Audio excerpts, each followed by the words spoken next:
You send a message to the group chat. Everyone responds, except you notice one person was added later, and you weren't invited to the thing they're talking about. You weren't physically harmed, nothing was taken from you. No one said anything cruel, but something in your chest tightens, your stomach drops. There's a low-grade ache that follows you for hours. You try to shake it. You tell yourself it's nothing, it's just a message, it's just people. But the feeling doesn't care about your logic. Here's what no one tells you. That ache is real. It registers in your brain exactly like physical pain. Same circuits, same alarm, same signal. You weren't being dramatic, you were being human. And humans have a very old reason to hurt when they're left out. For almost all of human history, belonging to a group was not a preference. It was the condition for staying alive. Alone, you couldn't hunt large animals. You couldn't fight off predators. You couldn't build shelter fast enough. You couldn't survive a bad winter. You couldn't heal from a serious wound. The tribe did all of that. The tribe was the difference between eating and starving, between waking up and not waking up. So exclusion from the group wasn't a social setback, it was a sentence. Being pushed out meant being exposed. No fire, no food sharing, no protection, no one to watch while you slept. Our ancestors who felt nothing when excluded just walked away. And most of them didn't pass that trait down because they didn't make it. The ones who survived were the ones who felt it deeply, who scrambled to fix the rift, who changed their behavior to get back in. Pain was the mechanism, a built-in alarm that said, "This is an emergency. Fix it now. Your life depends on the group." That alarm is still in you. It never turned off.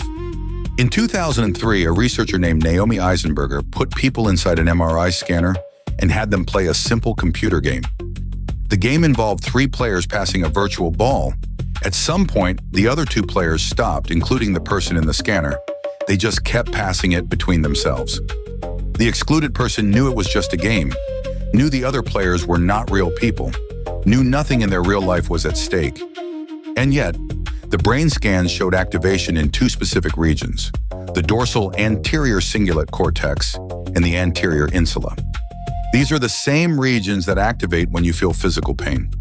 Not similar regions, the same ones. The brain did not distinguish between being hit and being left out. It filed both under the same category: threat to the body, emergency, react. This has been repeated in dozens of studies since, across cultures, across ages. And researchers found something else. Paracetamol, a basic painkiller, reduced social pain in participants the same way it reduced physical pain.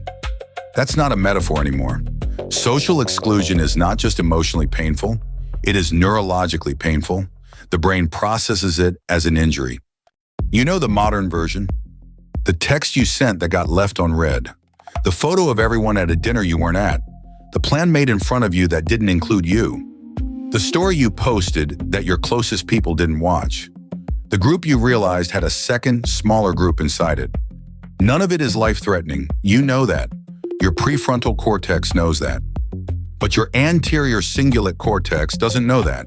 It sees exclusion, and it pulls the same lever it always has. The alarm doesn't scale with actual danger. It can't. It was built for a world where exclusion meant death. It wasn't designed to distinguish between being left out of a hunting party and being left out of a Sunday brunch. This is why the pain feels disproportionate. It is disproportionate. By modern standards, by ancient standards, you are reacting exactly right. A lot of people feel shame about this. They think they're too sensitive. They think it means they care too much about what others think, that they need to get tougher. But the signal isn't a flaw. It's an old piece of equipment doing its old job. It just doesn't know it's running in a world with notifications and group chats instead of campfires and winter hunts.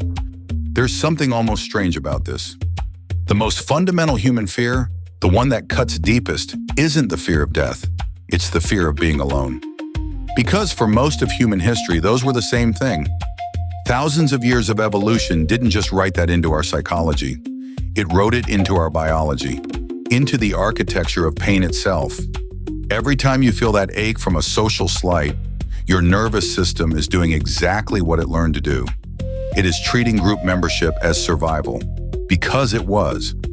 You live in a world where you can be perfectly safe while sitting alone in a room, but your brain was not built for that world.